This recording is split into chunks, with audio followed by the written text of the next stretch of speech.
Hey, what's up, man? This is Chris from In This Moment. You're watching All Access, or Axes, or however you guys say it. It's Access. Access? Yeah. Nice. Can we see it again? No, it's fine. I'm going to leave that in. Yeah, all right, cool. Do you want me to give you the rundown on my rig here? Yes. All right, cool.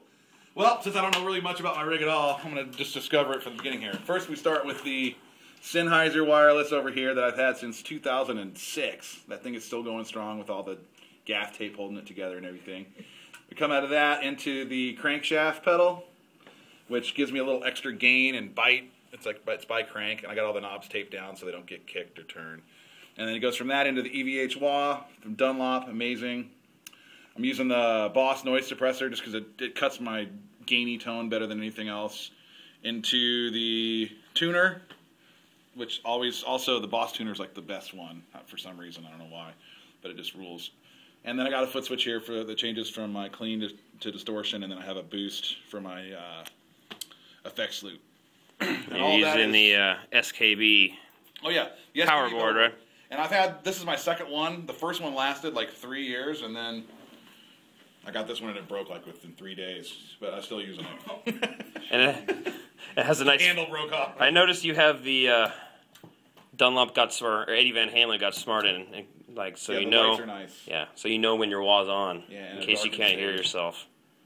I like that. Yeah. And then I got the crank 412 cabinet. It comes with a 1980 head, which is different. I think it's got some different kind of speakers in it, but I don't know what kind they are. It just sounds better than the other heads or other cabs they have.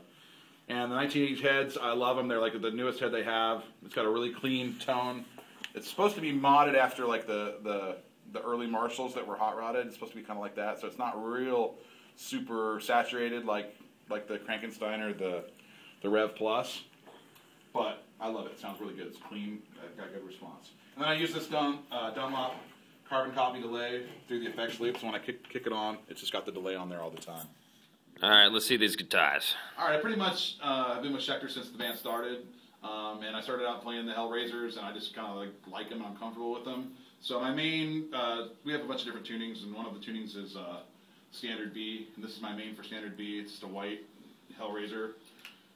It's my Star Wars guitar. Got all the stickers on it.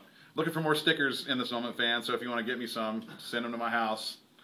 Awesome. And then the other guitar, I have a couple of these ones which I love. This is a Jeff Loomis custom, and it plays fucking great.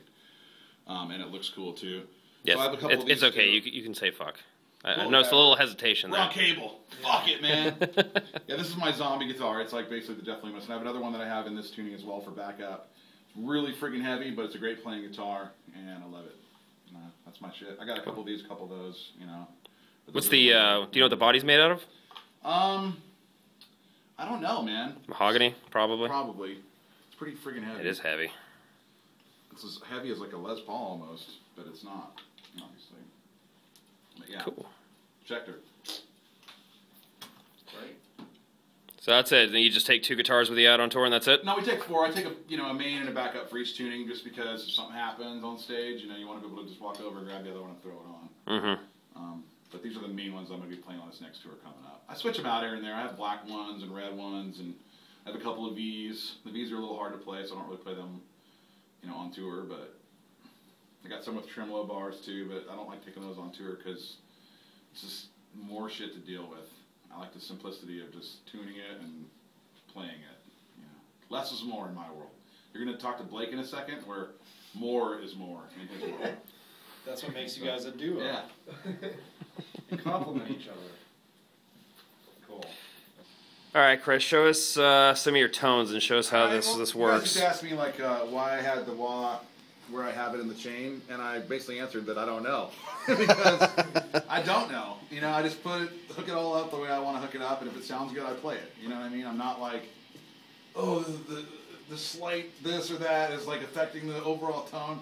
I kind of just am a feel guy. Like, if it feels right, I'd play it. If it doesn't feel right, I'm like, something's wrong here. We got to try something else. Yeah. That's kind of how I do it. And I'm not like, I don't read up on gear or read up on how to hook it all up or cables and midis and all this stuff. I mean, I like that stuff sometimes, but I need a guy like Blake over here to show me what's going on. Like, if I have a problem with that shit, I'm like, Blake, how do I hook this up? I just keep it simple, man. I got my distortion, with my gate. That's the main thing, you know. So I can play chunk and just stop, you know. Not have any noise, not have any squeaking, any of that stuff. When I play leads, I usually like them, you know, I'll kick this off. That's all loud, and then I'll kick this on even louder to make it boost, you know, to the tone, and then I have a little bit of a delay on the lead. Rip it. Just a little tiny bit of delay on there.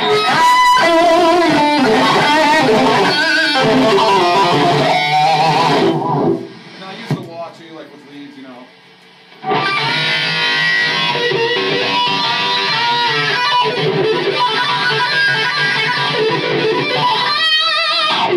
I'm kind of new to the EVH wah. I had a P90 Dunlop switchless, and it kind of broke in the middle of the tour, and I just switched to this, and it had a lot more response.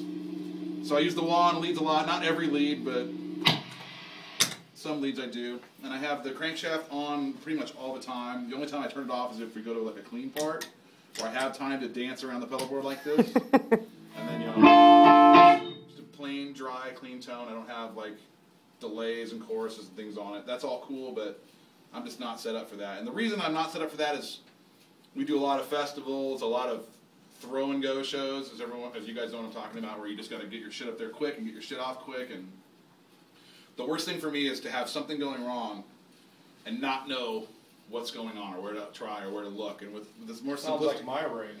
the more simplistic it is, the easier it is to discover what's happening when something's not working right and fix it really quick.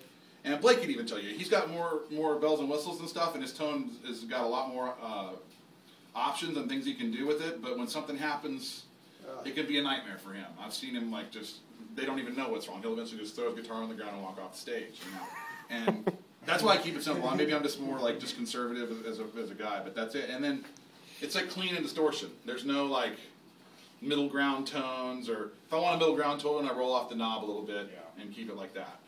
And Old school. Yeah, it's old school, man. That's how I rock it for in this moment. You know, maybe if I was doing some other things, because I have like a pod at home and stuff like that, and I like all the effects and stuff for recording, but for live, meat and potatoes. Meat and potatoes, simplicity. That's my thing. Cool. Sounds great. Yeah. No change. All right, complexity guy, you're up. There we go. All right. All right. So I guess basically, you know, here's my distortion tone. You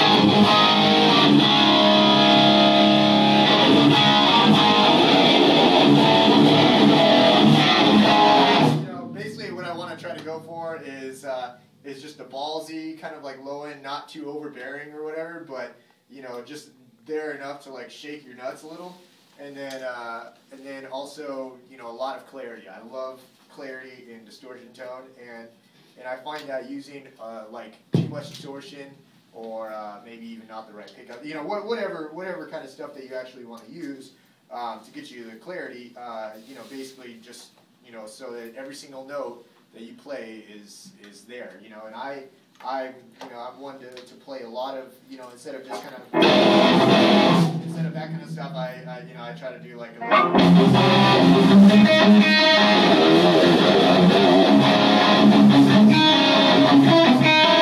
you know, whatever I can actually like, you know, Some more complex chord yeah, voices yeah, and whatnot. yeah. I like to do a bit more like chordy type stuff, and I'm just a nerd like that, I guess. And so that's kind of my distortion tone. You know, I also have like a little bit of delay on some. So you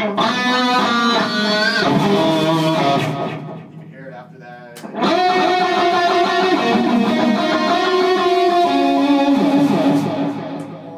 And then I am a huge nerd on delay, chorus, reverb.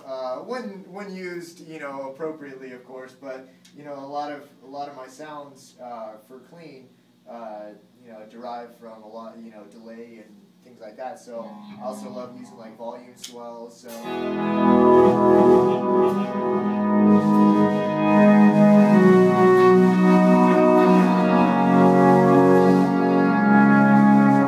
can do things like that. You can also, you know, a lot of different like.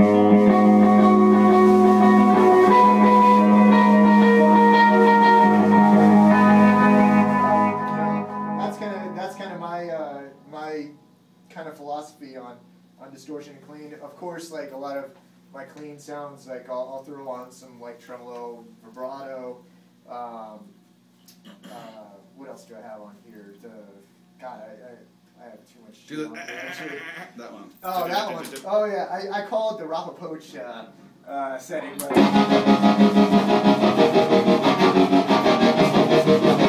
I mean, you know, it's just basically G major. Like what's up? The G major. That is the G major right now, actually. Yeah, and you just get like a good you know, hard setting on the tremolo, and just kind of make it go in and out for that sort of effect.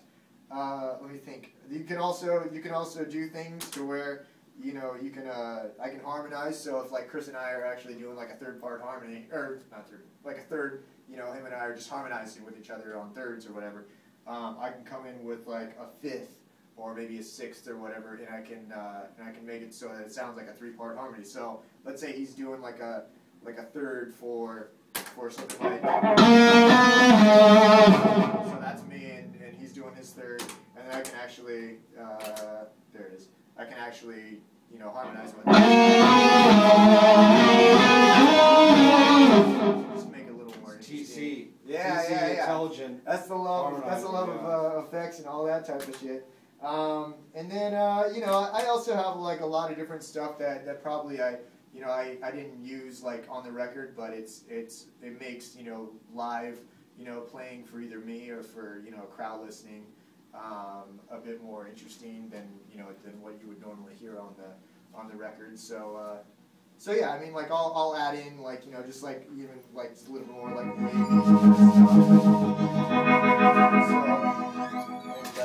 and so yeah, it's that's basically, like I said, my philosophy on tone, and there you go.